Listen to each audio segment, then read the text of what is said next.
এক লোক ইসমে আজম শেখার ইচ্ছায় এক আল্লাহওয়ালার কাছে এলো, কিন্তু একটা ছোট ভুলেই তার সব স্বপ্ন ভেঙে গেল। এক আল্লাহর অলি, যিনি ইসমে আজমের মাধ্যমে অলৌকিক কাজ করতেন, তার কাছে এক লোক এসে বলল, হুজুর, আমাকে ইসমে আজম শিখিয়ে দিন। দরবেশ একটি বাটি তার হাতে দিয়ে বললেন, এই বাটিটা পাহাড়ের ওপরে নিয়ে যাও, আমার এক বন্ধু আছে, ওই লোকটিকে দেবে, সে তোমাকে ইসমে আজম শিখিয়ে দেবে, কিন্তু শর্ত একটাই, বাটির ভেতর তুমি কখনো দেখবে না। লোকটি রওনা হলো, কিন্তু পথেই মনে কৌতূহল জাগল, একবার দেখি না বাটির ভেতরে কি আছে।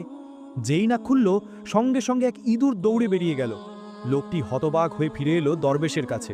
দরবেশ বললেন, তুমি ইসমে আজমের যোগ্য নাও, আমি বাটিতে ইঁদুর রেখেছিলাম তোমার বিশ্বাস পরীক্ষা করতে।